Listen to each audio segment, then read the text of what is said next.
Kazushi Sakuraba is one of MMA's most beloved icons. You would be hard-pressed to find a fighter who has the unanimous love of everybody who has seen him, both in his native Japan and overseas, and it's fairly easy to understand why. Outside of any ability Sakuraba had, he is an infectious and charismatic personality. You can't help but smile and laugh when you're around him.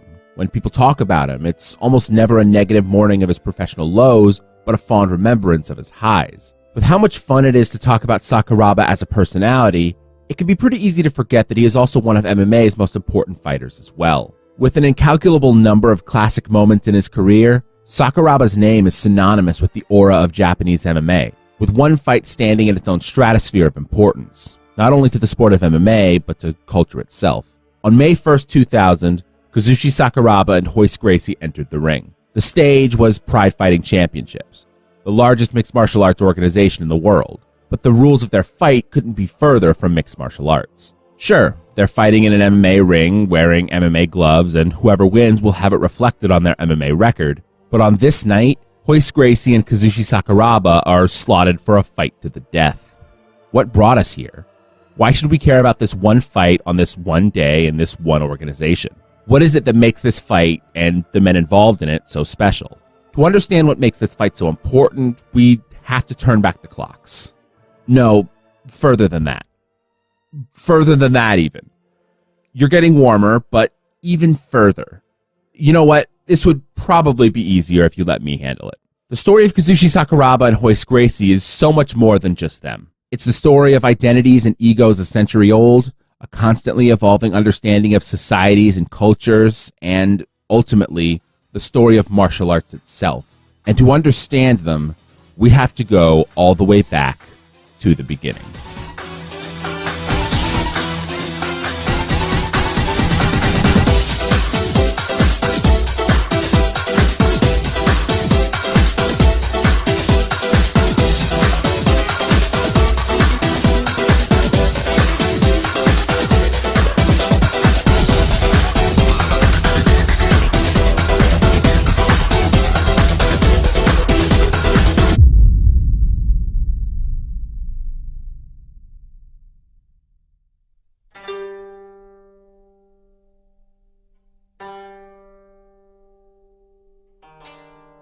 Martial arts have been being innovated and refined long before documented history. The roots of just about every martial art reside in the human nature to fight to survive being honed through an understanding of the human body, with each school of thought across the world having a differing perspective in how best to bend the bodies of attackers in order to break them.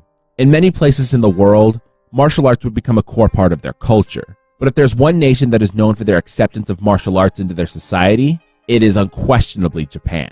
When most people think of Japan, some of the earliest images that can be conjured are ancient warriors existing in legends, such as samurai or ninjas. But when you look into history, you'll see that the Japanese samurai were a high-ranking class of military in Japanese culture. Researching the ebbs and flow of roles that the samurai have taken across the history of Japan is fascinating in its own right. But what's important to this story is that these soldiers were well-trained in many classes of weapons. But in order to defend themselves should they be in a battle without a weapon, they were trained in an art known as jujitsu. Broken down to its literal meaning, jujitsu means gentle art, focusing on throws and holds to incapacitate enemies by way of manipulating an opponent's force against themselves. Jujitsu was designed to assist the samurai in all military endeavors, but in feudal Japan, many of the secrets of jujitsu were held sacred, only to be learned by those in the high class of society, such as the samurai. Eventually, these secrets began to spread to the populace, with many people creating their own substyles of jujitsu that specialized in different things. But by the mid-1800s, nobody understood the stagnation of jujitsu more than Kano Jigoro. Kano was born into a sake brewing family in Mikage, Japan, and even into his adolescence was very small, attracting a large amount of bullying. To counteract this, Kano fell in love with jujitsu, as some of the core principles of the art emphasizes that smaller men can manipulate a battle against a bigger man's strength in order to best them. Not just looking to get good at kicking people's asses, Kano wanted to learn as much as he could. Kano sought doctors who knew martial arts as they understood the human body more than most. He sought teachers who practiced different styles, and when he struggled in sparring against his peers, he would research outside elements to incorporate into his jujitsu, such as sumo or Western wrestling. By the 1880s, Kano Jigoro had become a teacher himself. But like those before him, The style he was teaching wasn't entirely dissimilar from what had been taught to him in the past. The truth was that jiu-jitsu just didn't have a lot of places to go. This would change when Kano Jigoro started sparring with his old teacher, Ikubo Tsunetoshi. Tsunetoshi was a master of Kitoryu, a style of jiu-jitsu that specialized in throwing techniques, but as they began to spar more frequently, Kano was able to best Tsunetoshi with regularity, implementing techniques that break the posture of Tsunetoshi before attempting his throws, making them impossible to defend. When he told Tsunetoshi this simple idea, that throws should be applied after one has broken his opponent's posture, Tsunetoshi told him that there was simply nothing more he had to teach him. This implementation of outside techniques was what defined Kano Jigoro's approach to martial arts, as from there he sought to redefine jiu-jitsu with different influences. Incorporating elements from traditional Japanese martial arts as well as the West, Kano Jigoro would go on to create his own system, called the Jikishin Ryu, or as it would come to be more widely known, Judo. Kano Jigoro's Judo would become a staple of Japanese education, with the art being implemented into the Japanese curriculum in the early 1900s. Where jiu-jitsu was originally a secret hidden in the higher levels of Japan's caste system, Judo was being spread to children at a young age. And while Judo would become more and more important in Japan, the great advances of the art would come in the 20th century, as Japan began to open their books to the world. It may be hard to understand in the modern era where everything is more connected than ever, but the history of Japan is one that is tied together by secrecy. Throughout much of their history, Japan was closed off to the world, which led to their societal and cultural beliefs being in that of Japanese supremacy. It's probably pretty easy to think that you're the best when you're never exposed to anything else that could make you think otherwise. But in Japan, there has always been a dominant perspective that they are really great, and people acknowledging their culture is a form of validation because their culture is great. There was a light controversy in 2013 where Katy Perry performed at the American Music Awards in a Japanese kimono with a set clearly decked out in Japanese imagery. Cherry blossoms, fan dancers, rice paper screens, all very surface-level Japanese aesthetics. There were some people who got upset, saying that Katy Perry was appropriating Japanese culture. But a common thing to rebuke these complaints was that there was a video of someone who got the reaction of a random sample of Japanese people in response to Katy Perry's performance, where they all adored it because she wouldn't do so if she didn't love Japanese culture. This may seem like a strange point to bring up, but I use it as a pop culture pinpoint in relative history to illustrate that the perspective of Japan as they become a more open country is that if they could show their culture to people, it would win the hearts and minds of the world because Japan is incredible. To this end, Japanese martial artists began touring the world in the early 1900s, doing demonstrations of their formerly secret martial arts for people who would come far and wide to see the mysterious Eastern men and their ability to throw each other on their heads. This is spread all over the world, but for the purposes of our story, we join a student of Kano Jigoro named Mitsuyo Maeda, as he tours Brazil in the 1910s.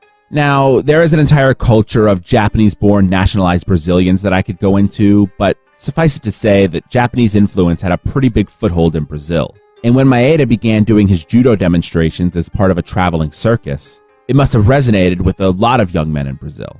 One of these men was 14-year-old Royce Gracie, who watched a demonstration by Maeda at the De Paz Theater in Belém in 1917. Carlos was the son of Gustavo Gracie, who was affiliated with the circus that Maeda was touring with. And when Carlos became enamored with Maeda and the art of judo, Maeda chose to train Carlos as a thanks to Gustavo for helping him spread his mastery. After all, what would be a better way to pay it forward than to directly teach the Japanese martial art to a group of young Brazilian men?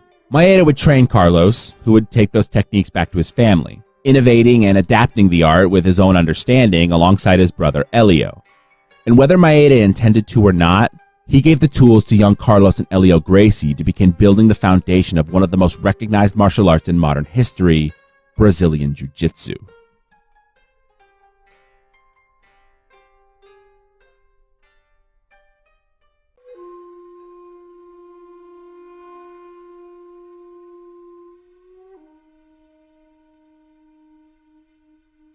Brazilian Jiu-Jitsu, or as it was known at the time, Gracie Jiu-Jitsu, was an adaptation of judo and traditional jiu-jitsu that was honed by the Gracie family in the 1920s. Sure, Carlos and Elio had been given tools by Maeda to implement judo, but in the hand of hot-headed kids, the art of judo was adapted into a system that emphasized practical self-defense. Gracie Jiu-Jitsu was honed not in dojos, but in combat, with the Gracies becoming innovators in organizing fights and traveling circuses where they would display their mastery of grappling against all comers. These fights became notorious in Brazil, being called Vale Tudo, or Anything Goes, in which the Gracies would fight anybody who believed that they could best them in fights with no rules and no time limits. Eventually, this began to transform as the martial art had itself. See, the Gracies' core tenets were best utilized against those who had no idea how to defend the techniques. And since the Gracies essentially invented Brazilian Jiu-Jitsu using a pretty private training relationship with Mitsuyo Maeda, not only did very few people have a chance against them, but those who did soon found out that the core of the Gracie style was mind-numbing length. The Gracies had developed a style that was used to quickly incapacitate unready opponents, but also completely nullify those who understood grappling arts, turning their fights into wars of attrition. One example of this is in 1932, when Elio Gracie faced Fred Hebert. Hebert outweighed Elio by nearly 70 pounds and was a decorated freestyle wrestler. But with the lack of a time limit, the grappling match lasted over 2 hours, eventually being stopped by police as neither of the fighters were progressing or advancing position. This style was incredibly effective against nearly anybody who was willing to fight them, with the Gracies and their traveling Vale Tudo circus becoming the home for what was dubbed the Gracie Challenge, an open invitation to anybody and everybody to meet them under their rules. The Gracie Challenge became most notable for events like Elio vs. Hebert, matches between the elite of Gracie Jiu-Jitsu and other disciplines. While the Gracies were creating an empire in Brazil off the back of Maeda's judo teachings, Japan was thrust into the world lens. The cultural hallmark that saw Japan spread their martial arts knowledge to the world also culminated in much more traditional ways, such as conquering lands and waging wars against those who could threaten them. This isn't to condemn Japan, as if conquering unsuspecting lands and committing atrocities is uniquely something that was done by them, or that the people's belief in Japanese superiority was somehow fueling a war machine bent on global domination. But it's an important part of the equation. While the world wasn't connected like it was today, the Gracie family and their success in Vale Tudo being built off of judo teachings is unquestionable validation for the societal beliefs that Japan held so strongly. Their culture was indomitable. Their way of thinking, their way of living, their art, their beliefs, their everything was superior to the world around them. In the 1930s, Japan would join forces with the Axis powers of World War II, allying themselves with Nazi Germany and the Kingdom of Italy. Not because they shared similar ideological principles, but because they all had common enemies, those who would prevent each of them from invading and conquering to their heart's content. For Japan's side, they began to invade much of Eastern Asia and islands in the Pacific Ocean. In 1941, this was brought to a head when Japan attacked the United States naval base at Pearl Harbor. The United States were the allies of Great Britain and Russia as the Allied powers, but the United States hadn't officially joined World War II. Despite that, as Japan conquered islands in the Pacific Ocean, they drifted closer to Hawaii, deciding to attack the naval base to prevent the United States from interfering. Of course, this only dragged America into the conflict, and in 1945, the United States infamously retaliated to Japan's previous act of aggression in the form of the deployment of atomic bombs on the Japanese cities of Hiroshima and Nagasaki, killing approximately 226,000 Japanese citizens and wiping 2 major cities off the map. It is, to this day, the only use of nuclear weapons in armed combat, and officially brought an end to World War II as Japan signed terms of unconditional surrender shortly afterwards. To understand why this was such an important sidebar, I want to play a clip of another video that references this, Emplemen's video about Stanislav Petrov and the power of nuclear weapons. During the Second World War, Japanese military procedures were heavily based on the Bushido Code, a traditional Japanese tenet which focused on the ideal of the honorable death. 2 of the most infamous tactics used by the Japanese military were the merciless war crimes committed against POWs and the kamikaze. Both of these methods stemmed from Bushido, which dictated no greater honor than to die for the emperor, and no greater humiliation than to surrender to your enemy. For generations, every soldier in the Japanese army was trained under the belief that if you surrendered to your enemy, you forfeited all of your honor, and you no longer deserved basic human dignity. The Japanese feared surrender more than death itself, and they would sooner commit suicide than submit to their foes in combat. The thoughts and hopes of all America, indeed of all the civilized world, are centered tonight on the battleship Missouri. There, on that small piece of American soil, anchored in Tokyo Harbor, the Japanese have just officially laid down their arms. They have signed terms of unconditional surrender. In 1945, Japan had not only been physically wounded by an eternal scar in the form of the nuclear attacks, but their national identity had been irreparably shattered. What was once a belief that Japan was superior to all of the world had to be adjusted. If they were so superior, why were the people in Nagasaki and Hiroshima not spared? If they were so superior, why did they surrender? While the bombings of Nagasaki and Hiroshima were atrocities in themselves, the lasting effect that the surrender brought was much greater. Cities can be rebuilt and people can be mourned and remembered. But imagine you're an average man in Japan in 1945. Your national identity is so intrinsically tied to pride so great that you would rather die than surrender. And while Nagasaki and Hiroshima were tragedies, you were raised to believe that the Japanese are the strongest in all of the world. When Japan's surrender came, and the United States occupied Japan for much of the next decade, you cannot help but feel dehumanized and humiliated as your nation surrenders to outside forces and your entire life begins to fundamentally change. The bombings of Hiroshima and Nagasaki killed a lot more than the 226,000 Japanese citizens. And while Japan would be rebuilt, it would come from a source that they wouldn't expect.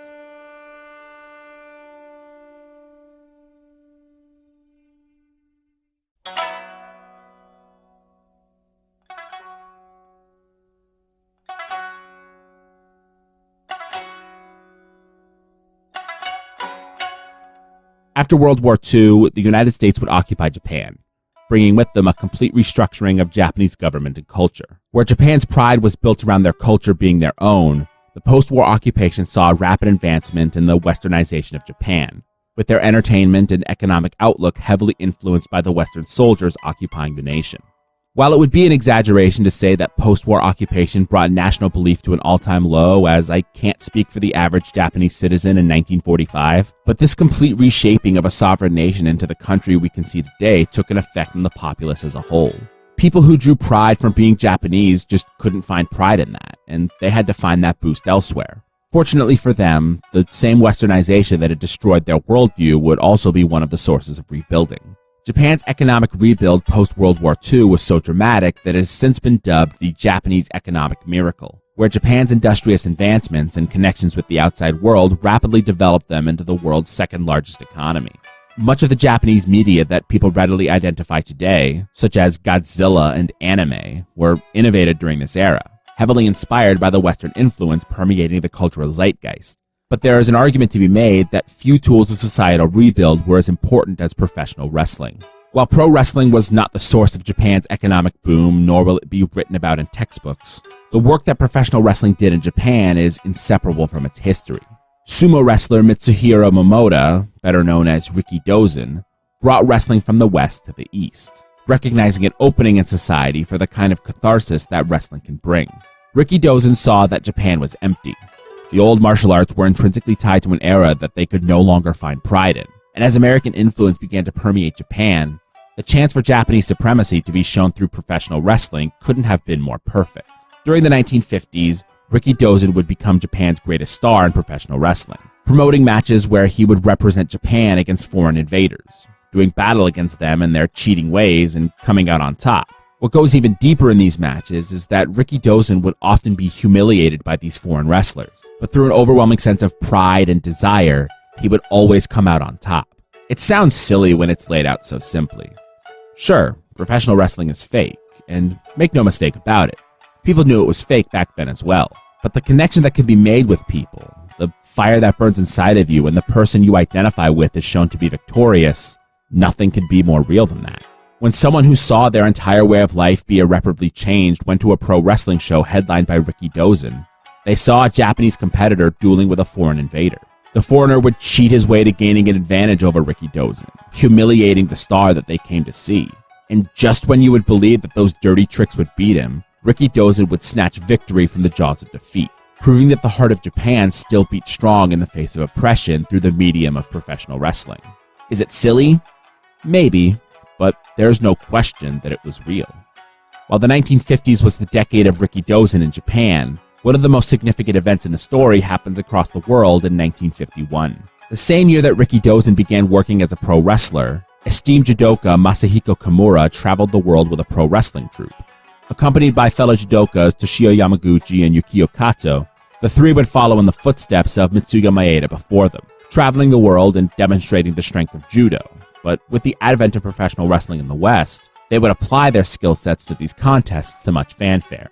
This would change when Kimura and his group made their way to Brazil and were challenged by none other than Elio Gracie. For almost 20 years, Elio Gracie carried the torch of Gracie Jiu-Jitsu into the Vale Tudo circle, challenging any and all comers to partake in the now famous Gracie Challenge.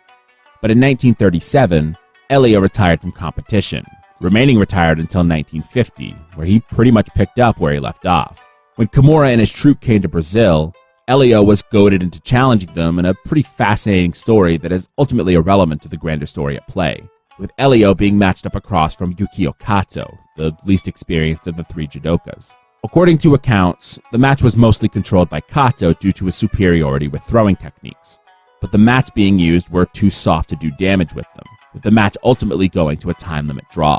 Unsatisfied with the result, Elio and Kato had a rematch with no time limit, and after half an hour of fighting, Elio overcame domination once again to secure a choke that forced Kimura to throw in the towel. Despite the controversial nature of the matches, the loss damaged the perception of the Japanese troupe, as they were being promoted as the strongest martial artists in all the land, and one of them had just lost, with the Gracies openly mocking them to add insult to injury, famously dragging a coffin through the streets to symbolize their fallen opponent. Gracie would next challenge Yamaguchi, who was above Kato in experience but still below Kimura, but Kimura accepted the challenge instead, setting up a fight for October 1951 between himself and Elio Gracie. The fight between them is perhaps the most famous Vale Tudo match of all time, with Kimura entering the match as the much larger man, estimated to have a weight advantage of 20 to 30 pounds, which was common for the Gracies. Remember, Gracie Jiu-Jitsu and the judo it was based on was entirely built around the ability to beat larger opponents. But Elio was also experienced at blitzing boxers or pro wrestlers who didn't have any clue what these techniques were. That wouldn't be the case with Masahiko Kimura, considered to be one of the greatest judo practitioners of all time, only losing in alleged 4 matches in his lifetime. When he met Elio Gracie, this prodigious ability was reportedly on full display as Kimura dominated the smaller Brazilian, throwing him repeatedly and getting top position with ease. For his part, Elio focused on the Gracie Jiu-Jitsu specialty of stalling. While this fight had a time limit, Elio's tactic of wrapping up his experienced opponents and slowly wearing them down until an opportunity presented itself was tried and true.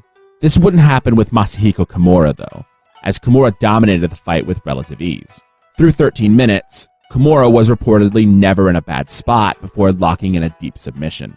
The name of it depends on which discipline you practice. In judo, the move is called the udegarami. In catch wrestling, it's called the double wrist lock. But in modern-day Brazilian jiu-jitsu, it is known simply as the Kimura. When the hold was locked in, Elio Gracie famously refused to tap, choosing to die with his pride rather than surrender to fight another day.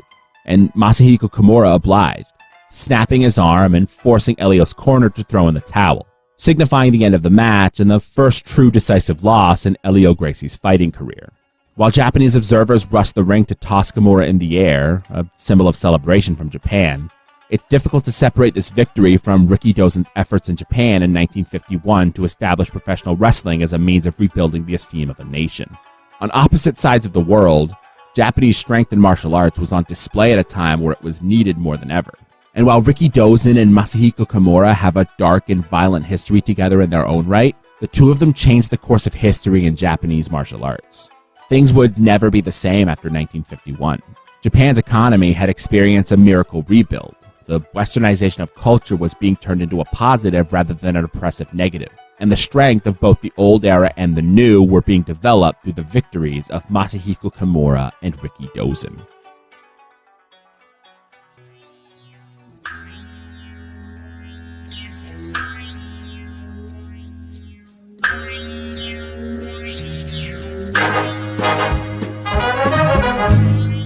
Rikidozan's establishment of pro wrestling in Japan elevated him to superstardom, and when it came time for him to pass his knowledge down, he certainly wasn't stingy. Of the students that Rikidozan took in as part of the Japanese Wrestling Association, or JWA for short, The most notable are Kanji Antonio Inoki and Shohei Giant Baba. The two would rise to stardom of their own in JWA, but paled in comparison to the legendary Ricky Dozen. Things would change following Ricky Dozen's death in 1963, with Inoki and Baba carrying on the legacy of the JWA, but both of them leaving in the early 1970s for vastly differing reasons. The similarities between Inoki and Baba were pretty much stopped at where they started wrestling and who they trained under. Giant Baba was a lot less aggressively ambitious than Antonio Inoki, exhibited first by simply not renewing his contract in 1972 with the JWA, while Antonio Inoki was fired for attempting a hostile takeover of the company. Further than that, the two had extremely different views of how the sport of professional wrestling was to be practiced, which was best exhibited by the promotions they created once leaving the JWA. For his part, Giant Baba worked to create a relationship with America's National Wrestling Association, or NWA, looking to lend his All Japan Pro Wrestling promotion as a Japanese wrestling territory for the legendary NWA brand with all of the trappings that this created. All Japan leaned heavier on foreign wrestlers in Southern wrestling-style violent matches exhibited by Abdullah the Butcher or Bruiser Brody. Antonio Inoki, on the other hand, viewed pro wrestling as an extension of martial arts.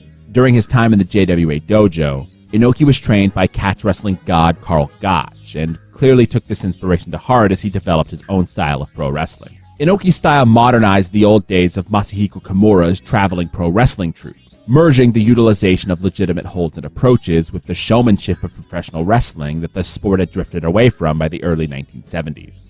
Inoki and Baba's styles of wrestling were both incredibly popular, with Baba's All Japan and Inoki's New Japan maintaining massive success for decades to come. But while Baba's All Japan was arguably more successful than Inoki's New Japan due to its bigger emphasis on foreign star power, Antonio Inoki quickly outpaced his peer as the biggest pro wrestling attraction in the country. This would build into one of the most influential moments in Japanese sports history in 1976, when Antonio Inoki was set to have a fight with boxing's world heavyweight champion, Muhammad Ali. Ali really needs next to no introduction, as he was already the greatest boxer to have ever lived. But to give a placement in time for his fight with Inoki, Ali had won the World Heavyweight Championship for a second time after beating George Foreman in 1974 in the legendary Rumble in the Jungle, and in 1975 would have his third climactic fight with career rival Joe Frazier in Manila. It's probably not an exaggeration to say that outside of Ali's notorious exile from professional boxing, Ali had never been more of a prominent public figure. So when he clashed with Antonio Inoki, it was one of the biggest events in sports. Now, I'm not going to give a blow-by-blow breakdown of the fight because it's something that has been incredibly well documented by greater minds and better researchers than myself, and for the purposes of the story, the actual happenings of the match aren't super important right now. But following the infamous draw between Inoki and Ali in 1976, something changed. It wouldn't manifest itself for many years, but the match between Inoki and Ali, being a taste of professional wrestling as a martial art, clearly left a mark on the culture of Japanese wrestling, especially under Antonio Inoki.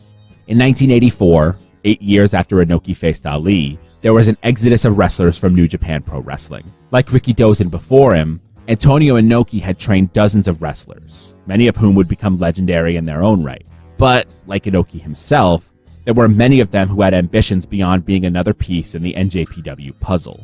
Chief among these were Akira Maeda, Yoshiaki Fujiwara, Nobuhiko Takada, and Satoru Sayama, who were the main driving force behind the direction of this new promotion, the Universal Wrestling Federation. The UWF in 1984 was most known for their innovations in what would become known as shoot style, a logical progression from Inoki's strong style that emphasized even more realism in the application of techniques. Where Inoki's strong style would utilize catch wrestling holds occasionally, there is an unmistakable flashiness that Inoki and the New Japan style brought compared to the more gritty application of someone like Yoshiaki Fujiwara's application of similar holds. While the results were still predetermined, the emphasis on looking and feeling more realistic was groundbreaking for professional wrestling. So much so that ancillary wrestlers who helped break ground for UWF in Rusher Kimura, Ryuma Go, and Gran Hamada would leave the company and join All Japan because the radical shift wasn't what they signed up for. UWF met an untimely end very early in its inception, following a breakdown between Akira Maeda and Satoru Sayama in 1985. Accounts on what happened in the build-up differ from Maeda was power-hungry and a hard-to-work-with dickhead, and Satoru Sayama was an egotistical maniac who booked UWF only for himself. But regardless of what the motivations were, Maeda and Sayama's ability to stand one another clearly broke down in the ring. This came to a head in September 1985, when Maeda finally ended a brutal match between the two by legitimately kicking Sayama in the groin, ending the match by disqualification. Maeda was fired by UWF, Sayama left wrestling altogether, and the promotion dissolved with the roster returning to New Japan. After a couple years, though, the allure of restarting UWF proved too great, with much of the same roster, minus Sayama, once again leaving New Japan in 1988 to reform the company, this time with even more additions, such as Yoji Anjo, Masakatsu Funaki, and Minoru Suzuki. The 1988 rendition of UWF is the most historically significant one, as this iteration of the company and the style that they practiced influenced pro wrestling in Japan as a whole to change their entire approach to the art form. Prior to UWF's success, both New Japan and All Japan leaned heavily on disqualifications and weak finishes that protected the wrestlers and their reputations. But UWF refused to play the same game, instead leaning on clean finishes as if the contests were sport. And when they were wildly successful doing this, both All Japan and New Japan slowly but surely transitioned into the same, with the reputation of Japanese wrestling being closer to sports than its American counterparts being integral to its appeal to this day. For as legendary as the 1988 rendition of the UWF was, though, it was equally short-lived, burning out due to a combination of economic downturn and the vision of Akira Maeda being decidedly insular. What is important, however, are the sprawling changes that happened as a direct result of the collapse of UWF in 1990. The core group of wrestlers mentioned before would split in three separate directions. Akira Maeda, now persona non grata in New Japan, would create Fighting Network Rings, a shoot-style organization that forewent the billing of wrestling entirely, cultivating a massively successful group of talent such as Volkan and Kiyoshi Tamura. Fujiwara, Funaki, and Suzuki formed Pro Wrestling Fujiwara Gumi, an organization that focused on shoot-style but was far more open to incorporating different elements into the medium, such as using more foreign wrestlers as talents instead of attractions, incorporating American talent Ken Shamrock heavily. The company we are going to be following the most, though, was formed by Nobuhiko Takada and Yoji Anjo, which would continue the namesake and vision of the UWF with their promotion, the Union of Professional Wrestling Force International, more commonly known today as UWFI.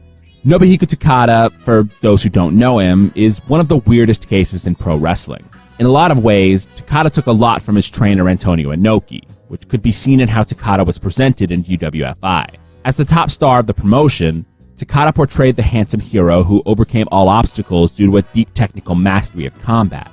But when you talk to people about Nobuhiko Takada, there is still a lot of contempt for the man, even strictly in pro wrestling fan spaces. A lot of this can be traced back to the early days of UWFI, where Nobuhiko Takada wasn't afraid to come off as kind of corny in the pursuit of promotion. In 1992, Takada enlisted the services of pro wrestling legend Lou Thesz as a kind of legitimacy boost for the company, utilizing Thesz's old title as the main belt for the company, labeling it as the Real Pro Wrestling World Heavyweight Championship. And if you're like me, you'll notice the unmistakable term real being front and center.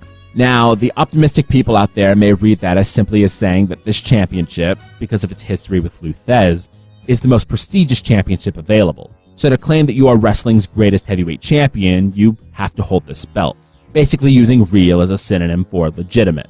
But when it comes to pro wrestling, there is no way to escape real being an antonym for the eternal foil of professional wrestling discourse, fake.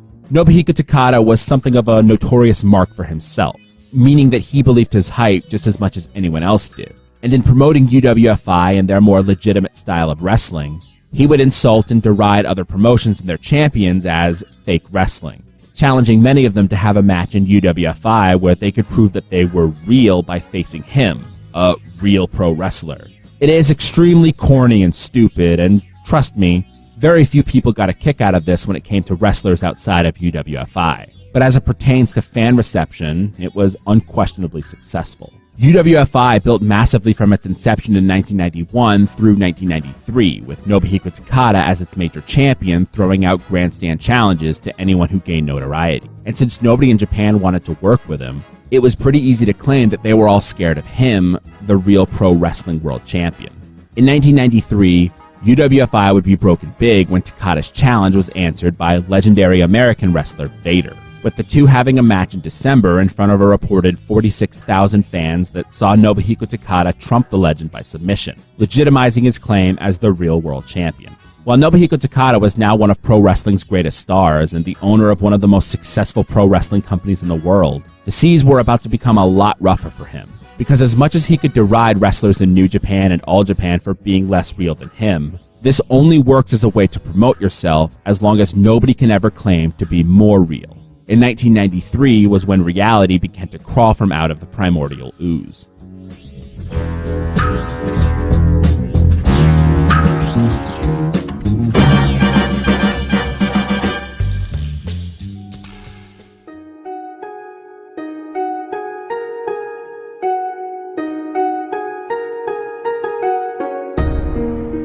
On both sides of the world, the origins of mixed martial arts began in 1993. In Japan, while Takada's UWFI was thriving, pro wrestling Fujiwara Gumi was struggling, but had stumbled onto something fascinating. While promoting the shoot style of wrestling, the stories of Ken Shamrock, the gym legend, began to creep up, with legends of how Ken Shamrock would dominate other wrestlers in contests away from prying eyes. This came to a head in 1992 when Fujiwara Gumi would run an experiment that hadn't been seen yet in Japanese wrestling, a legitimate contest between Ken Shamrock and Don Nakaya Nielsen.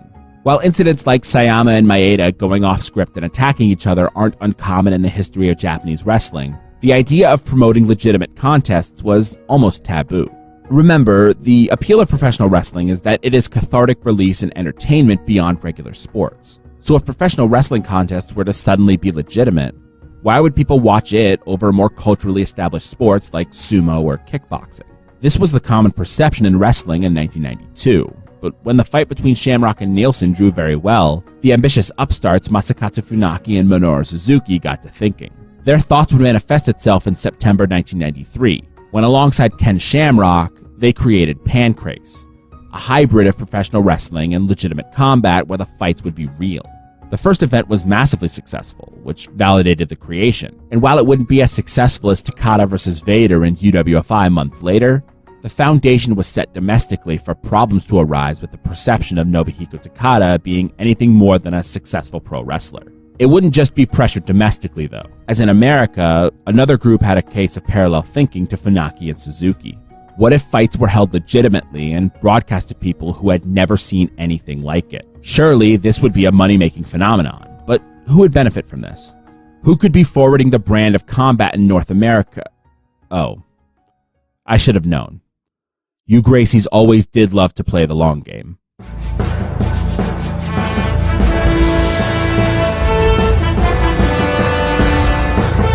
After Helio Gracie's defeat in 1951, he seemed to mourn his loss by having several children. There are only 4 of Helio's 9 children we really care about for this story, and we'll get to them shortly. But outside of Helio's proficiency for leaving it in, what the Gracies really excelled at in the modern age was marketing. The Gracie family had begun to experience a resurgence in popularity globally, but especially in America, due to a series of VHS tapes titled Gracies in Action, a release of footage that documented the history of the Gracie Challenge, popularizing the Vale Tudo origins of the family amidst martial arts fans. This came to a head in the early 90s when Horian Gracie, the eldest of Helio's sons, joined forces with California businessman Art Davie to create a pay-per-view event that sought to modernize the Gracie Challenge. In what was tentatively titled War of the Worlds, the theory behind the event would see a single elimination tournament of fighters from different disciplines of martial arts to determine which was truly the strongest. This can be presented as a noble goal, but Horian's goal was slightly different.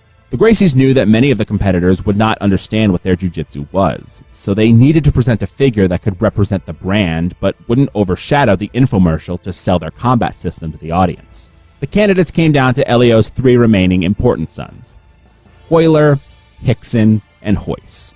Hoyler was potentially the most technically proficient, but was also by far the smallest. Hickson was the great champion of the family, with a reputation that preceded him in Vale Tudo fights dating back to 1980. But his size and stature was deemed to be too imposing and could harm the acceptance of jiu-jitsu as a universal combat system, which only left the youngest of the group, Hoyce. Hoyce was smaller than Hickson, but bigger than Hoyler, had more grit than Hoyler, but less experience than Hickson, which made him the logical everyman plant in the event. In November 1993, the event that was conceptualized as War of the Worlds, but would be broadcast to the world as the Ultimate Fighting Championship, went off like it was a script from a movie. Royce Gracie bested all of his opponents with relative ease to win the tournament. proving the effectiveness of Gracie Jiu-Jitsu to be paramount and launching the Gracie family back into public acclaim. You might be wondering what these events have to do with Nobuhiko Takada and the UWFI. And sure, these events had nothing to do with Nobuhiko Takada's UWFI on paper, as the stadium match with Vader took place after both Pancrase and the UFC had happened. But the realness of combat that both companies put on being so popular meant that they would have to continue into 1994, which presented a lot of problems for Nobuhiko Takada and the suddenly much less real UWFI. For the UWFI, 1994 was a strange year. While the rise in popularity of Pancrase and the UFC continuing into the year might have cast a shadow over UWFI, the company was still able to sell out the famed Budokan Hall with regularity. But as Nobuhiko Takada lost the championship to Vader in a rematch, and Vader went on to feud with Gary Albright in a foreigner versus foreigner headline act, the sequence of events that would take place would present an unsolvable problem for the future. First, with Vader and Albright feuding, it left Takada with nothing to do. And if Nobuhiko Takada is nothing else, he is a resourceful promoter. MMA was on the rise in 1994. With Pancrase running a famously successful tournament to crown a champion, the UFC hosting 3 more tournaments with Royce Gracie winning 2 of them, and Rickson Gracie participating in Shudo's Vale Tudo Japan tournament and winning. Nobuhiko Takada saw and understood this, and went back to what garnered him so much success in 1992. He posed a grandstand challenge to Rickson Gracie to come to the UWFI and fight him. Now, calling people out to fight is one of those no-lose scenarios for Takada. Should anyone accept, they are going to have to go to Takada's wrestling company where he is the biggest draw, and in order to partake in the money that was going around, you were going to lose to him, which ultimately makes him look better. But in the more common case of people refusing or ignoring the call-out, it doubles as a promotional tool for Takada, as he can claim that the person he was calling out was just too scared to accept the challenge. However, Rickson Gracie is not exactly one of those people.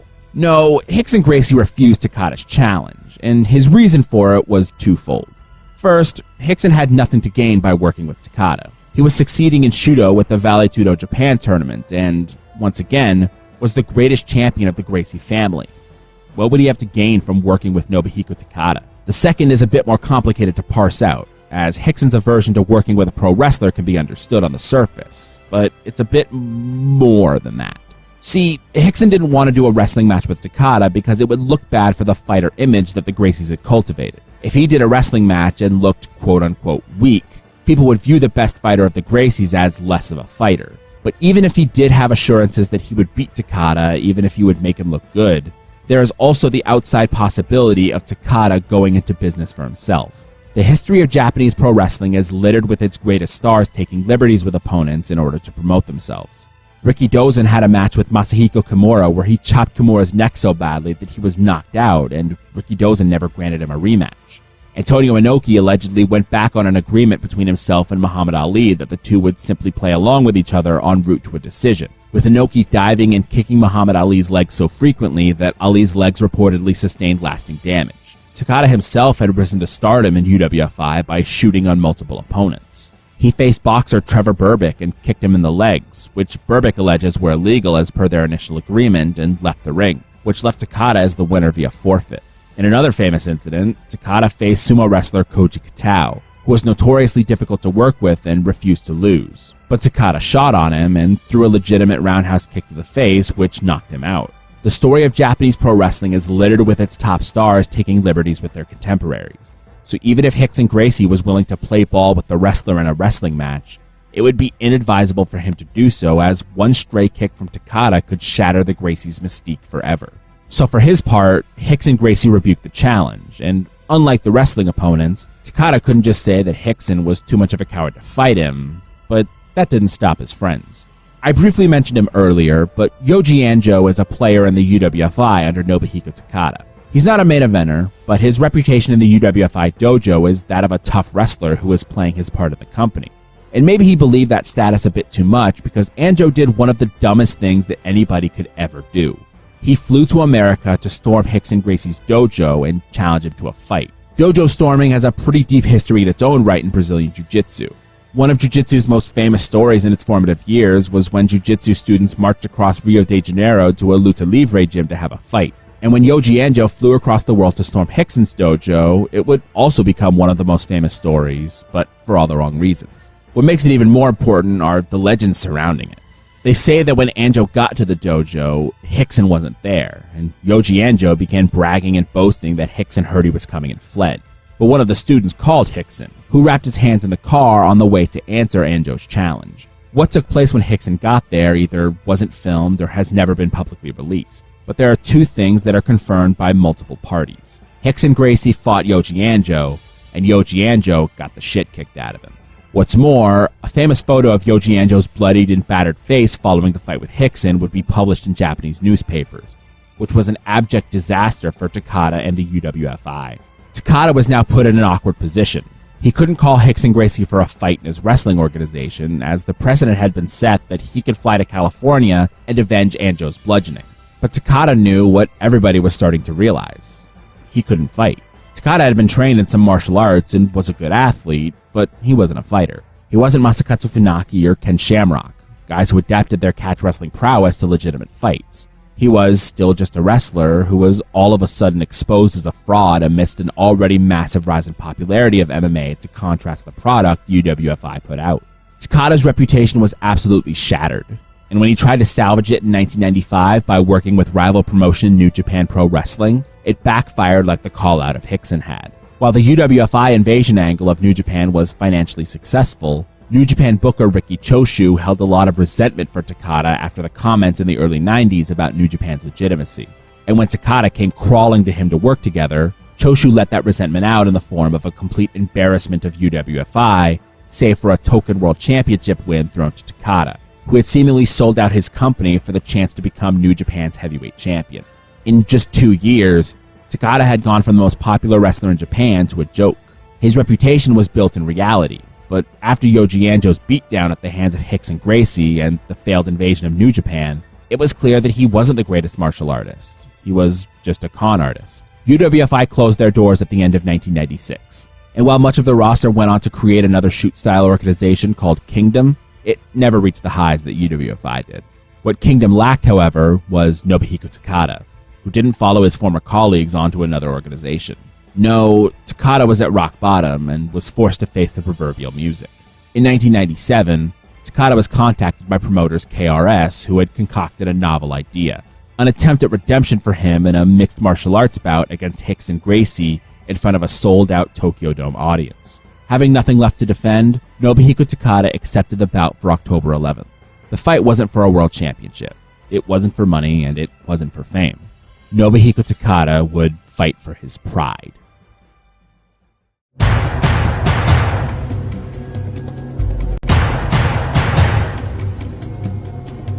"1997 is possibly the most important year in mixed martial arts history, as well as the beginning of its economic downturn.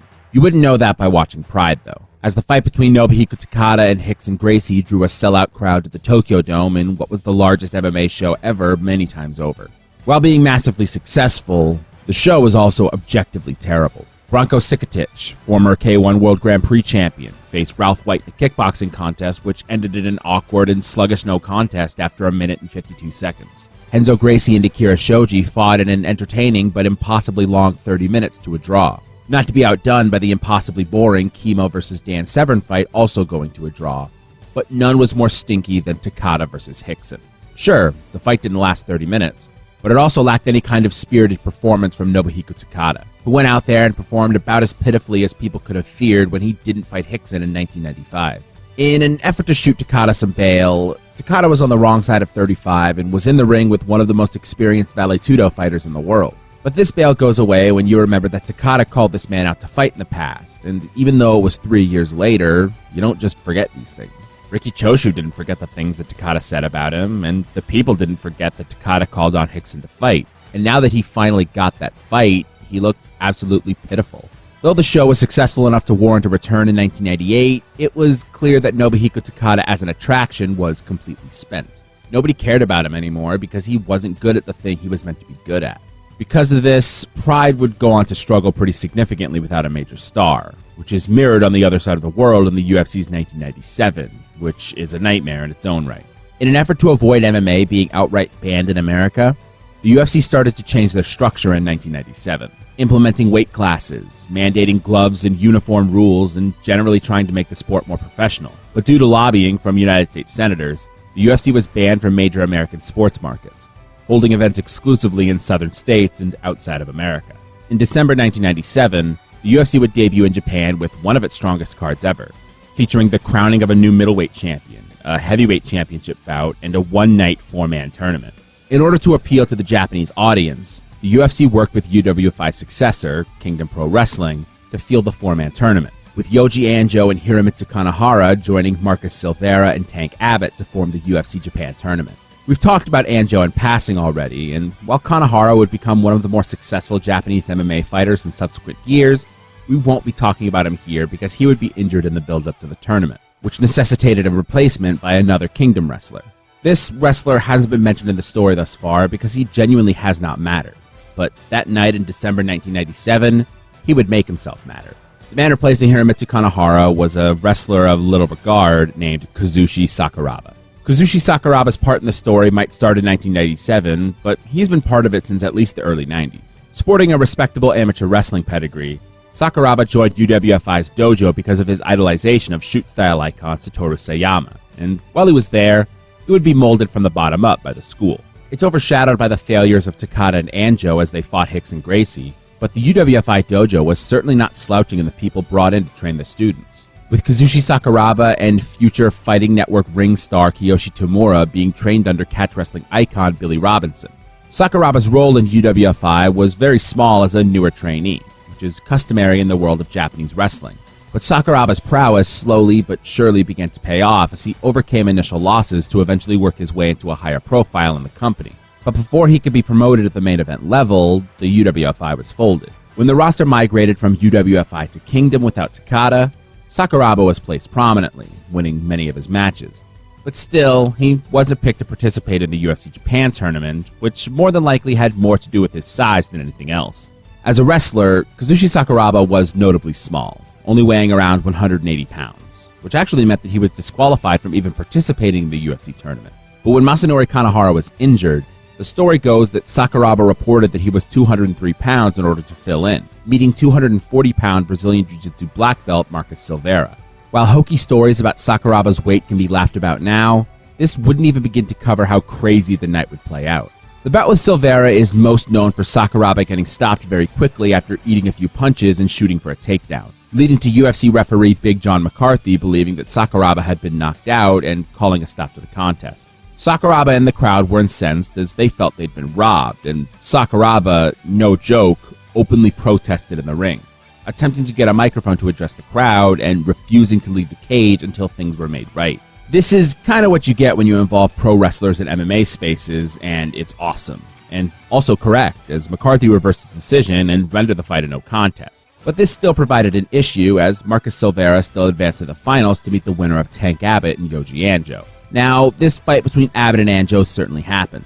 I can't claim to have ever watched it because a 15-minute Tank Abbott fight seems like a poor investment in time, but Abbott would get the decision over Anjo while sustaining an injury, making him unable to fight in the finals against Marcus Silveira. Silveira would now once again meet Kazushi Sakuraba in the tournament finals, with Sakuraba winning the rematch by armbar in 3.5 minutes, famously declaring after the fight that professional wrestling is, in fact, strong. There is a lot to unpack from UFC Japan, and I want to start with that famous Sakuraba quote. Sakuraba is one of the few MMA fighters to ever achieve a level of success that wears his professional wrestling origins not just on his sleeve, but openly promotes it. And I think it's because the mindset he has is so wildly different to how many people view professional wrestling's relationship with MMA. You don't need this video to tell you that the history of crossovers between legitimate sports stars and professional wrestling is as old as wrestling itself. But the inverse, professional wrestlers entering legitimate sports, is less common, to be generous. Legitimate sports stars entering wrestling always had the angle that they were highly trained in this specific art.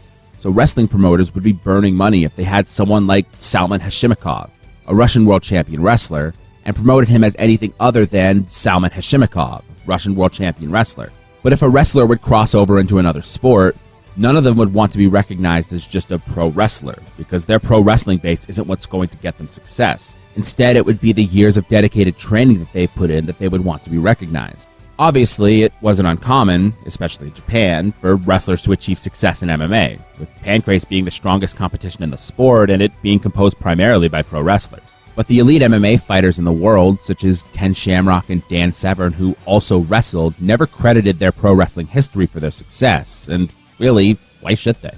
Ken Shamrock wasn't a great fighter specifically because he was also a pro wrestler, just like Dan Severn wasn't a great fighter because he was NWA World Champion.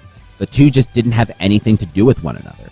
Enter Kazushi Sakuraba, whose perspective on pro wrestling is decidedly different. Unlike Shamrock and Severn, Sakuraba entered professional wrestling being inspired by Satoru Sayama, whose influence over the original UWF was what pushed the company in the direction of shoot style and, after his self-imposed exile, would go on to create Shudo, the prototype of what would become mixed martial arts long before any other company would even be an idea. Sakuraba's pro wrestling training was just as much drilling catch wrestling with Billy Robinson and Kiyoshi Tamura as it was learning how to bump and make a match compelling. The skills he was taught in the UWFI dojo are a direct reason why he was able to succeed in the UFC tournament. So the idea that he should not credit his professional wrestling experience in his post-match speech seems silly. Really, Sakuraba's success in the UFC Japan tournament is the first step in the realization of Antonio Inoki's vision of strong style, using professional wrestling, first and foremost, as a base for the promotion and advancement of martial arts. And though Sakuraba had won one of the weakest UFC tournaments to date, he did so outside of the controlled environments that Japanese shoot-style wrestlers had gained success in. While Pancrase was absolutely the best MMA company in the world in terms of competitive depth, the difference between Pancrase and the UFC led to them being almost entirely different sports. Let me put it this way. If MMA companies in the 90s were on a slider, with the left being professional wrestling and the right being unsanctioned Vale Tudo fights, with the middle being modern MMA, Pancrase would be somewhere between the middle and the left. Closer to the middle than anybody will give it credit for, but clearly leaning more towards pro wrestling than not. While the UFC, even in its sanitized state in 1997, still drifted much closer to unsanctioned Vale Tudo. There's no shame in admitting that Pancrase, while competitively far more dense, just didn't create an environment that would replicate the UFC, just like the UFC didn't create an environment that would replicate Pancrase. So the fighters that had fights in both Pancrase and the UFC would rarely see success in both.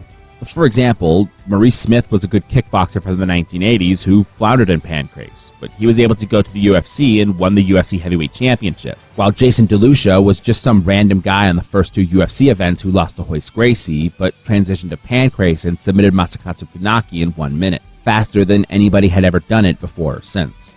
There really was only one fighter who was great at both, and that was Ken Shamrock, who was a legend of the sport even by 1997. I bring all of this up to say that while pro wrestlers had been the best fighters in the world for much of its history thus far, very few of them were successful in environments that didn't feature other former pro wrestlers. So Kazushi Sakuraba achieving success in the UFC and crediting professional wrestling is a pretty monumental thing happening in both wrestling and MMA history. Following his UFC victory, Sakuraba ascended to a higher profile in Kingdom, but the company dwindled incredibly fast, closing down in early 1998. But that was okay, because Kazushi Sakuraba's next stop would be his most significant. With Nobuhiko Takada and Rickson Gracie's fight in Pride garnering incredible success for KRS, the company chose to hold more events going forward, and with the collapse of Kingdom, it opened up the opportunity for Kazushi Sakuraba to once again enter the realm of mixed martial arts. Sakuraba's Pride career started at Pride 2 when he was matched up across from Vernon Tiger White, a Pancrase veteran with a lopsided negative record. Despite the look of his record, Vernon White was a difficult fight for Sakuraba, as his losses mostly came from fighting elite fighters like Funaki and Bas Rutten, and despite losing most of them, still had experience in MMA that Sakuraba simply didn't have.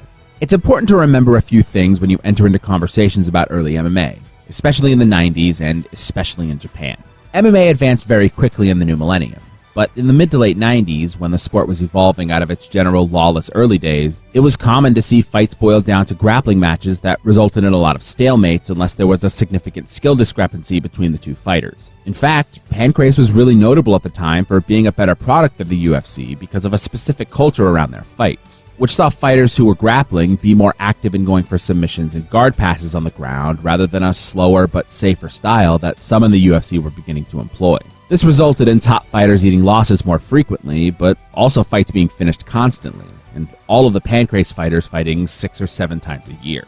Japan's attitude towards fighters losing is also really interesting in comparison to the West. Despite people believing they adore underdogs in America, the most popular fighters in boxing or mixed martial arts tend to be those who are the most successful. Whereas, in Japan, There is much less disregarding people who lose as long as they put their entire heart into the performance. You could trace this back to the Bushido Code mentioned earlier in the video and the cultural significance of the honorable death and how that translates to sports, or you could probably infer that the post-war image crisis that an entire generation of Japanese citizens went through manifested itself in believing that life's low moments are only significant if you let it get to you. So if fighters kept coming back after losing, it's valued more than simply the act of losing.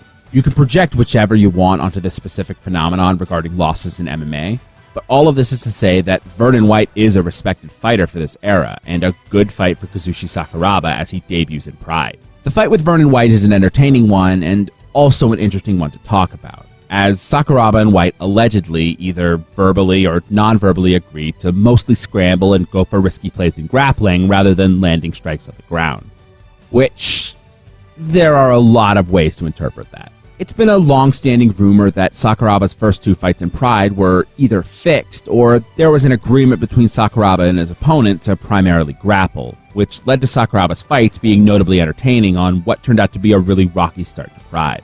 I've not given my opinion much on things thus far, but if you ask me, an agreement between Sakuraba and his opponents in his first couple Pride fights to be primarily grappling-based isn't really that big of an issue. It's not like these were massive fights that were driving the company. They were low-end fights between grapplers who agreed to focus on grappling instead of punches. And even then, Sakuraba and his opponents did throw punches at each other. It's not like they were completely devoid of violence. But whether or not it's because of alleged agreements in the fights beforehand, Sakuraba's ability was able to shine through clear as day, picking up victories over Vernon White and Carlos Newton at Pride 2 and Pride 3.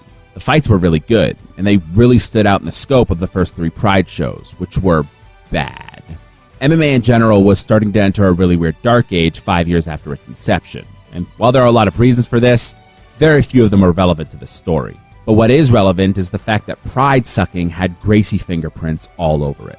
I went over Nobuhiko Takada versus Hicks and Gracie as the genesis of Pride, and lightly touched on Henzo Gracie, a cousin of the Elio line that featured Hickson and Hoyce, facing Akira Shoji in a spirited yet drawn-out fight on Pride's first show.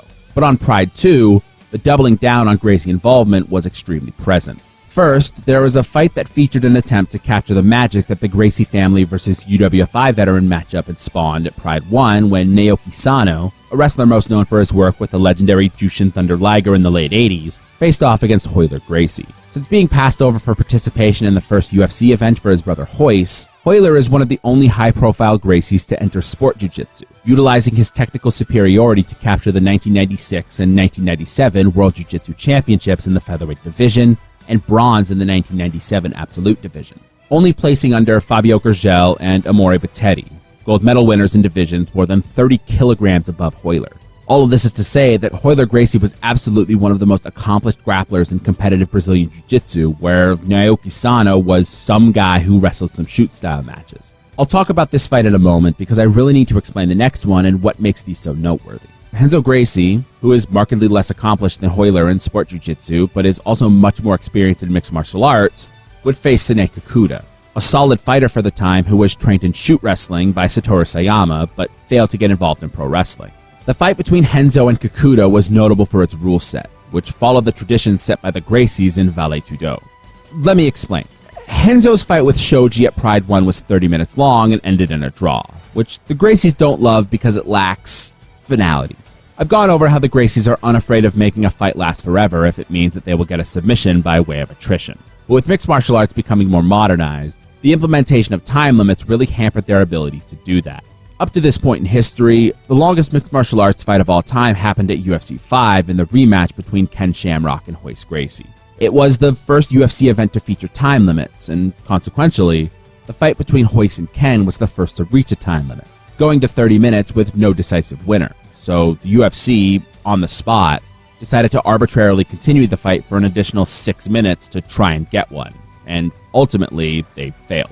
No UFC fight before or since has been longer than 36 minutes, and through all of my research, I can't find a single instance of a fight in any company going longer.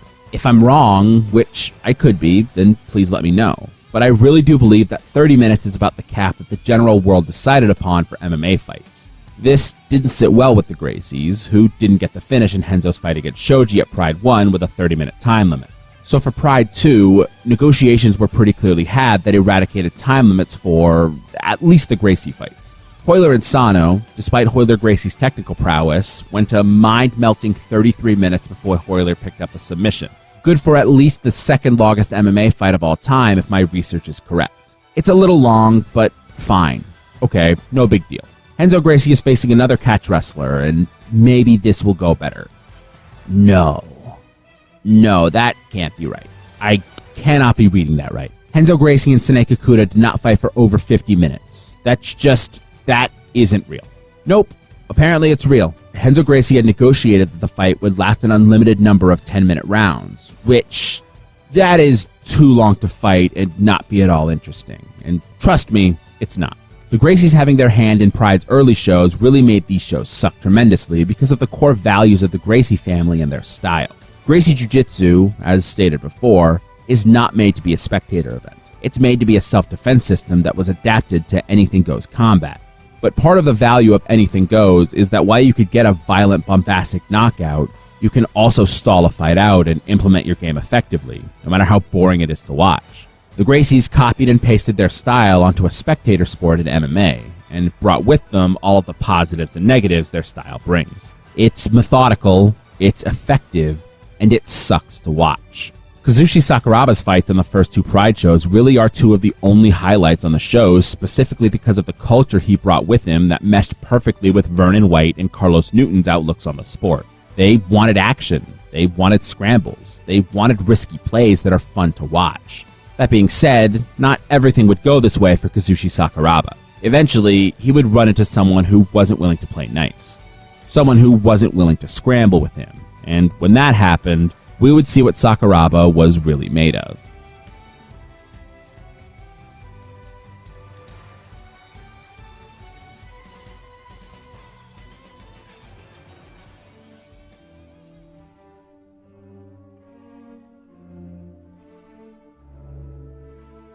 Pride 4 at the end of 1997 was a big event for multiple reasons. To start, the company returned to the Tokyo Dome as the headliner was a rematch between Rickson Gracie and Nobuhiko Takada on the anniversary of Pride 1. It was the debut of promotional stalwart Igor Vovchanchin. Many of the fighters previously featured, such as Akira Shoji and Alexander Otsuka, got big wins over highly touted opponents. But it also featured a fight between Kazushi Sakuraba and Alan Goes. Goes was a Gracie Jiu-Jitsu black belt, trained by Carlson Gracie with a particular nasty streak that was befitting of his Gracie lineage. Goes debuted at MMA against Frank Shamrock, who would go on to become one of the best pound-for-pound fighters in the world. With the fight being extremely close, but Goes would gouge Shamrock's eyes to set up submissions, as well as refusing to let go of chokes when ordered to. Suffice it to say, Goes was a mean bastard, but an incredibly talented grappler to be across from Sakuraba at this stage of his career.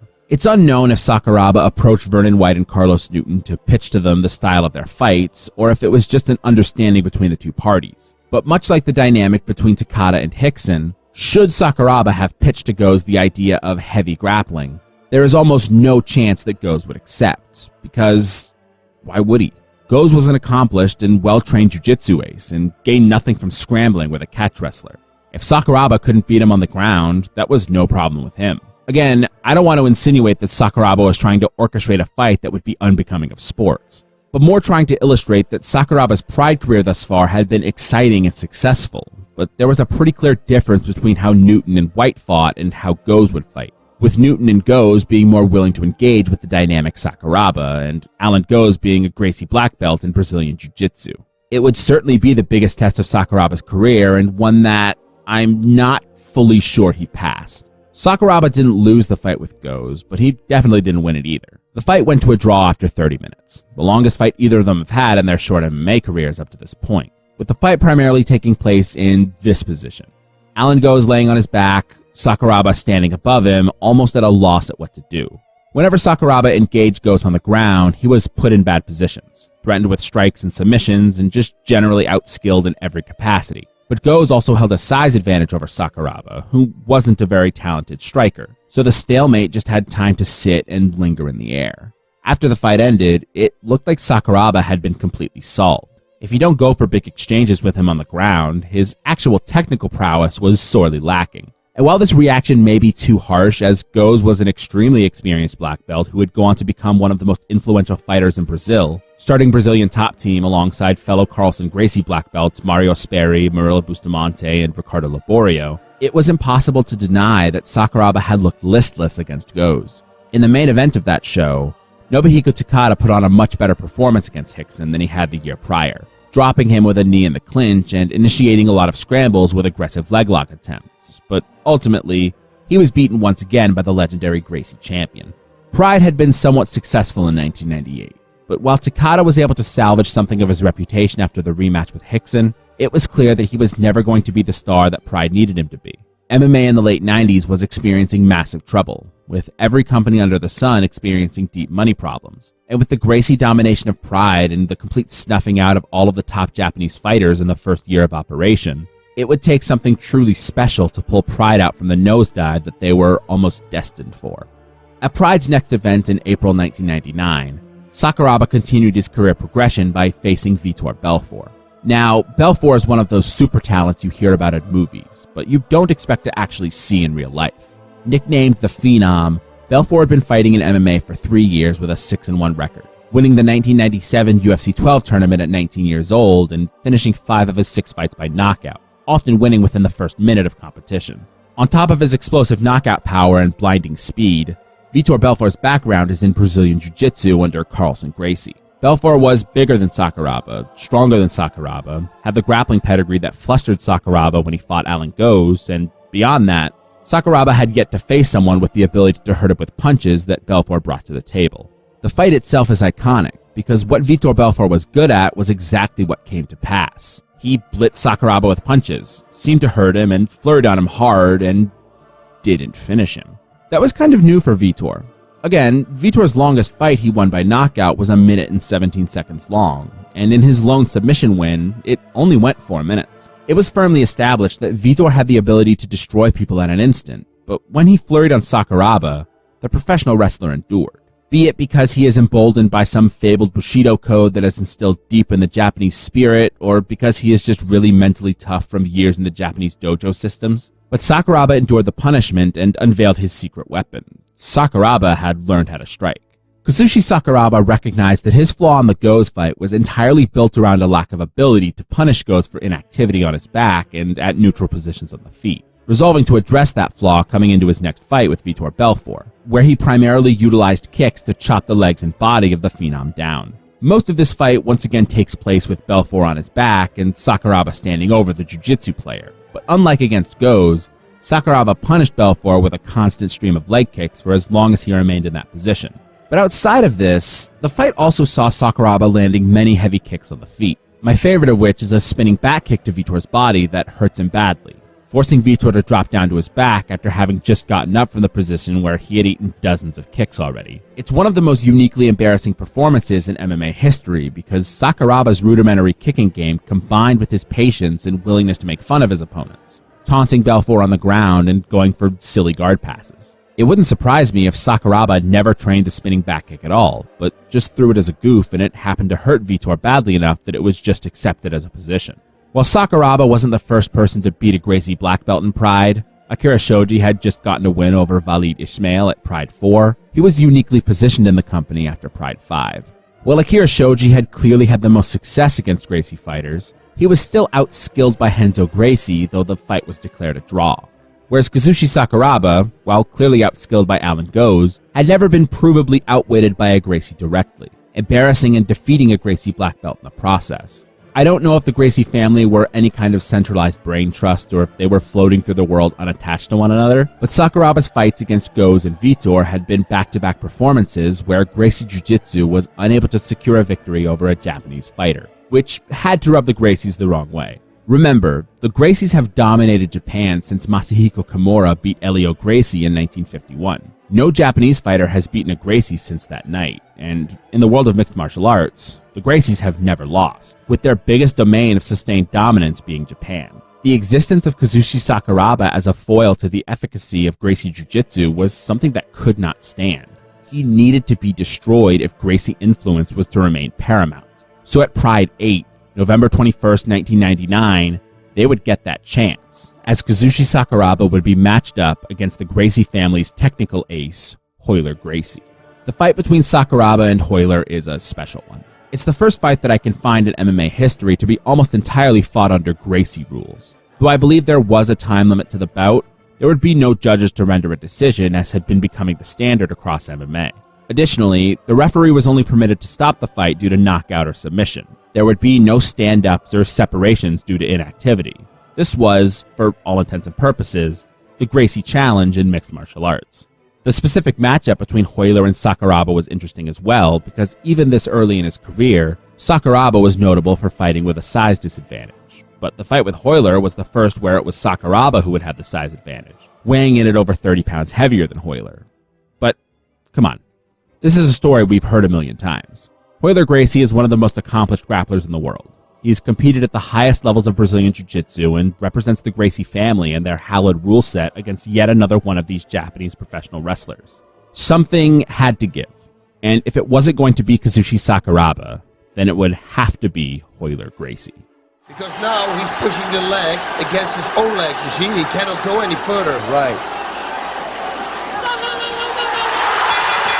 Okay, the referee has moved in. The referee is waiting the fight off. The referee has stopped the fight.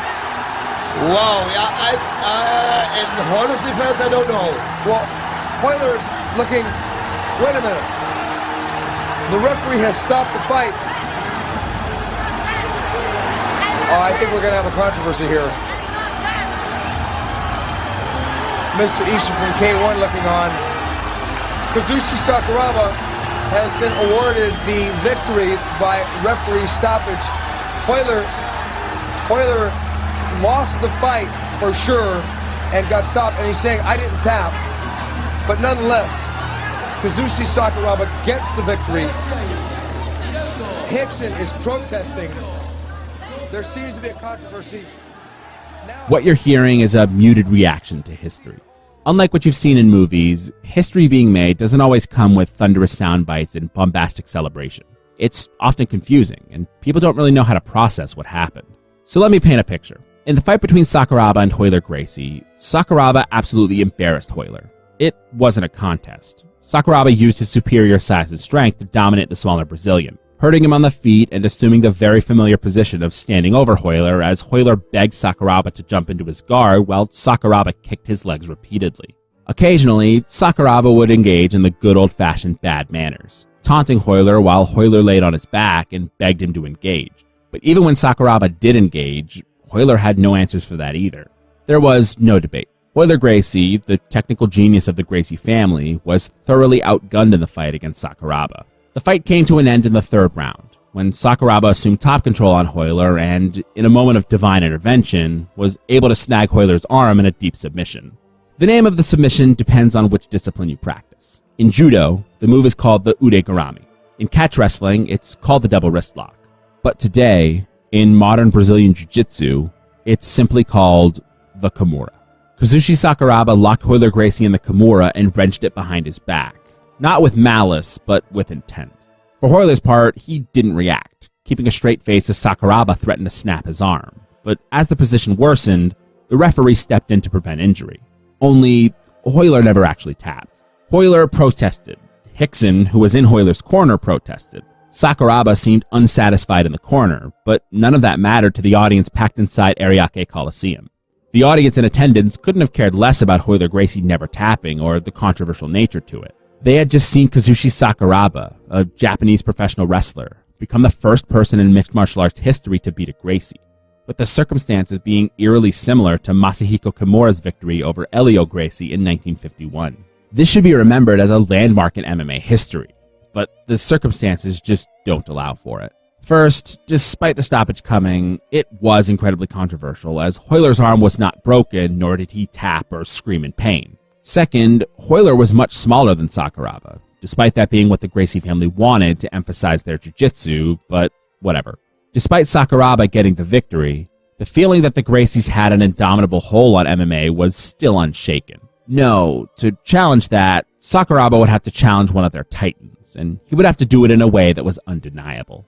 Sakuraba's victory over Royce Gracie would necessitate a sleeping giant to deal with him. Sakuraba would have to fight Royce Gracie. I haven't talked in depth about Royce because Royce's story takes place beyond the veil of Japan.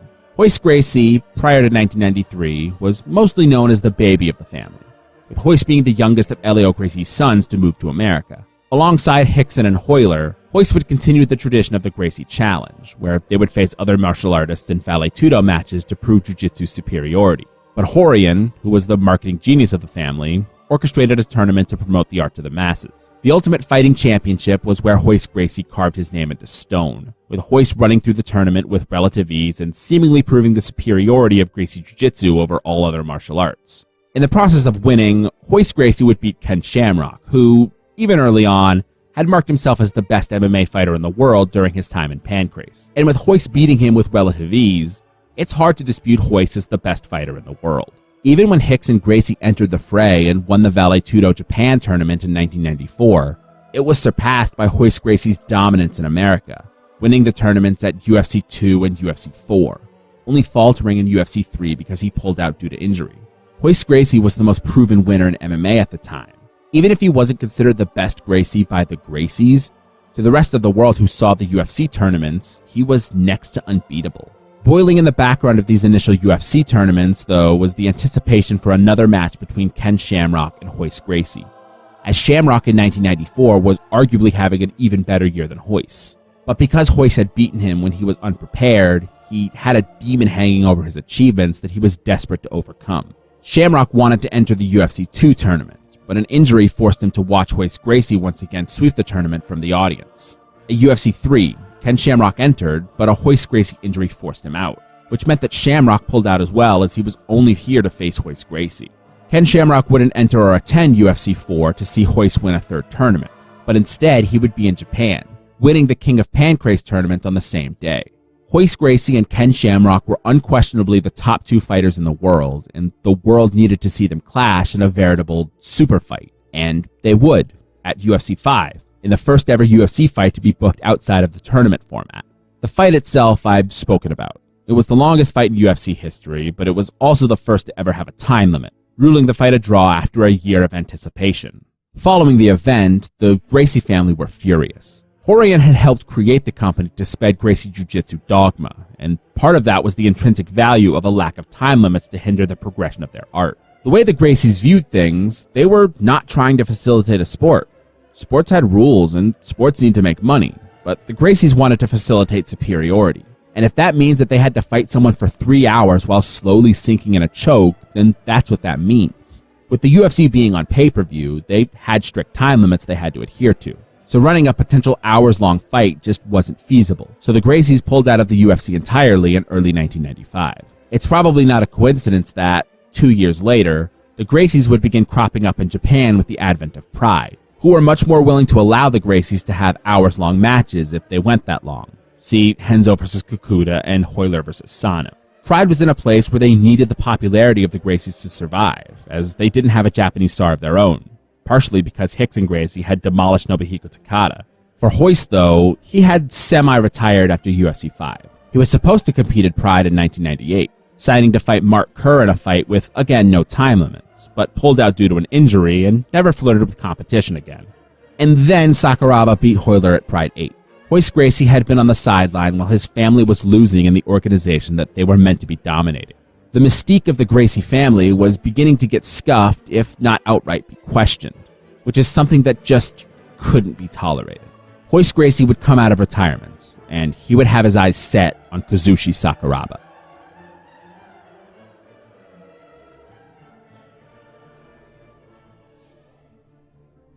On May 1st, 2000, Kazushi Sakuraba and Royce Gracie entered the ring. The stage was Pride Fighting Championships, the largest mixed martial arts organization in the world, but the rules of their fight couldn't be further from mixed martial arts. Sure, they're fighting in an MMA ring, wearing MMA gloves, and whoever wins will have it reflected on their MMA record, but on this night, Kazushi Sakuraba and Royce Gracie are slotted for a fight to the death. To avoid the controversy that gave Sakuraba the win over Royce Gracie, Royce negotiated for special rules. No time limits, no referee interference, just Sakuraba and Royce doing battle in perpetuity until one of them is unconscious, taps out, or their corner throws in the towel. The referee is only there to signal the end of the match. Otherwise, he is not allowed to intervene.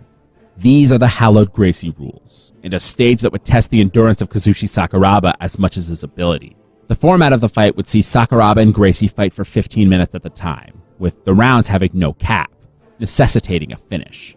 While the rules were not strictly to the death, this fight is the closest mixed martial arts has come to blood sport. It's an event with decades of history going into it, going back to Kano Jigoro fracturing traditional martial arts, to Mitsuyo Maeda passing Jigoro's judo to the Gracies in Brazil, to the national identity of Japan being salvaged by traditional Masahiko Kimura and forward-thinking Riki Dozen. From the lineage of Antonio Inoki to Nobuhiko Takada, from professional wrestling's reckoning with the surge of true combat, from the depths of Brazilian challenges to the grandest stage in the Tokyo Dome, Kazushi Sakuraba, a charming upstart carrying the Japanese flag into war, faces off against the undefeated phenom Royce Gracie, the chosen representative of the Gracie family. The winner would dictate the future of martial arts forever. It's not just about these two. It was always more than just them. Gracie and Sakuraba meet in the ring and go to work. The slow and methodical work befitting the Gracie style. Because of the rule set, Kazushi Sakuraba would allow Gracie to get his back, wrap up an arm, and stick his head outside of the ropes as they were on the feet, knowing the referee could not separate them, but frustrating Royce Gracie because it was an abject stalemate. Gracie would attempt to punch Sakuraba from this position, but to no avail. When they were in neutral space, the lanky Gracie would attempt to grapple Sakuraba, but Sakuraba would either shuck it off or, on the rare occasions he did engage, he would take advantage of Royce Gracie's gi to compromise his position. The gi in Brazilian Jiu-Jitsu is a tradition carried on from Judo, and has long been the advantage over those who did not wear them. In competition, Royce Gracie used the gi to surprise Ken Shamrock in his victory at UFC 1, but culturally, it's a symbol of the status that the Gracie family held, both in mixed martial arts and out. It's a uniform for supremacy. But as Sakuraba both figuratively and literally stripped Royce Gracie down using the same gi, it would become incredibly obvious. The gi is stupid to fight in. If the jiu-jitsu practitioner used the gi to grab onto for leverage and gain advantageous positions, couldn't the opponent also hold on to it to compromise their position?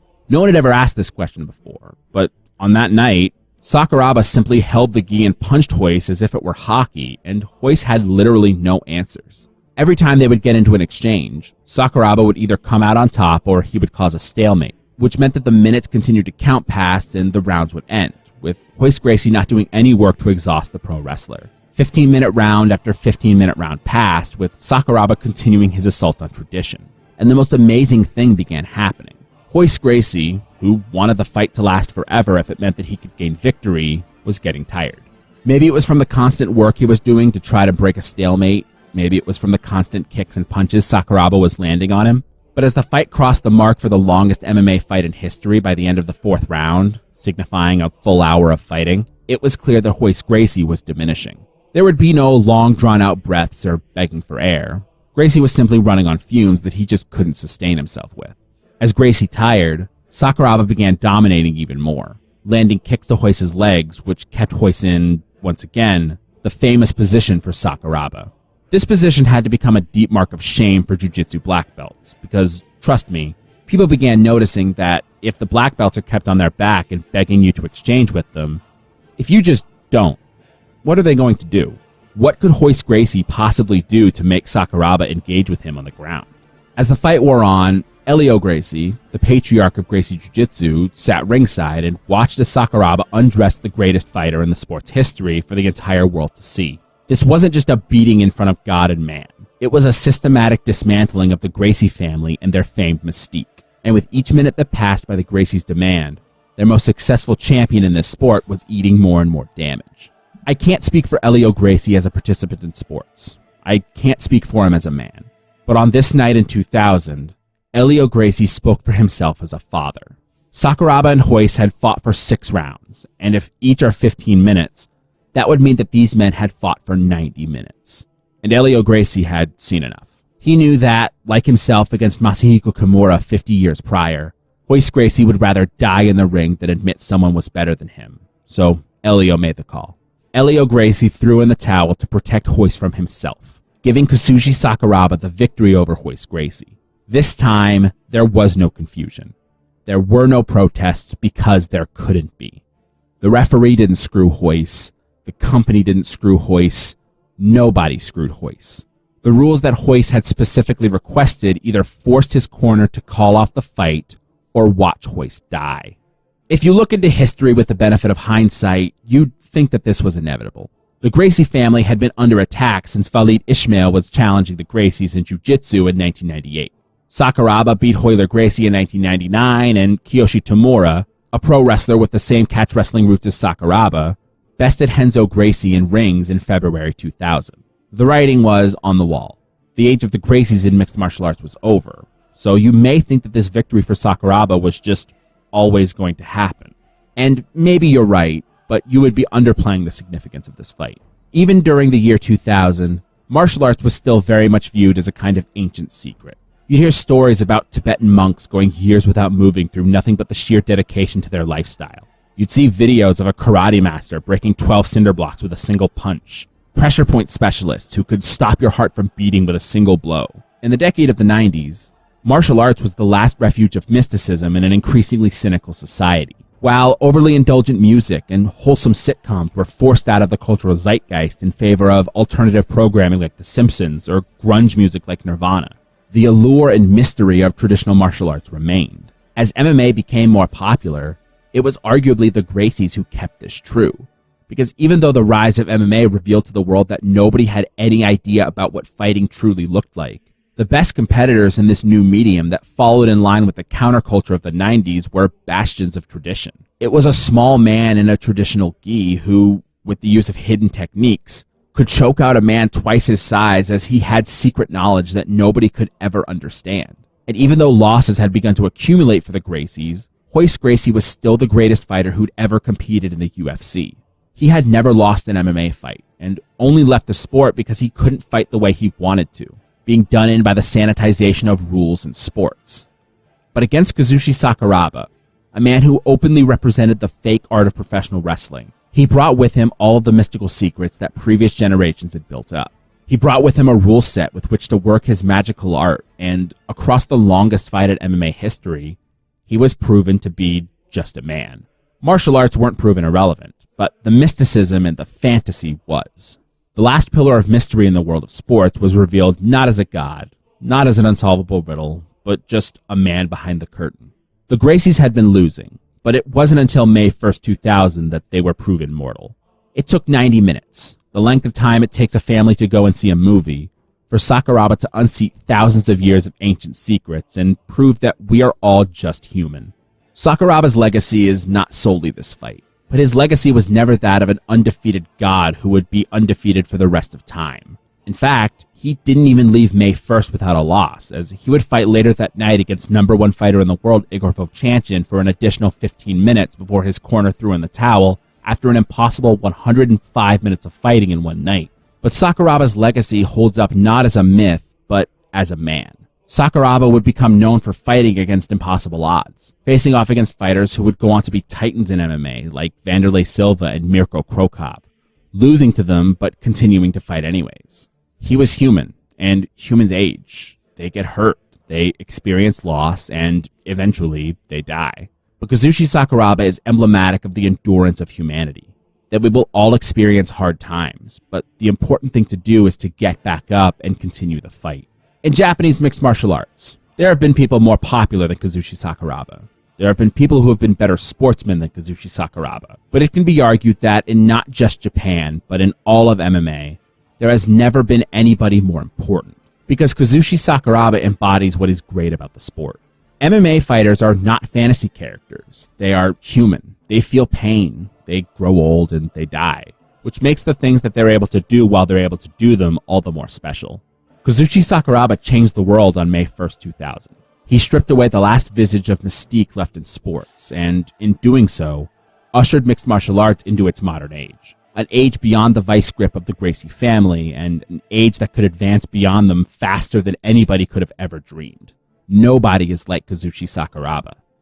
Nobody ever will be again, because what made Sakuraba special doesn't exist anymore, and because of Sakuraba, it never will. Sakuraba, like all of us, will grow old and die one day, but his impact will be felt forever. So for that, Long live Kazushi Sakuraba, the Gracie hunter, the IQ wrestler, the most important fighter of all time.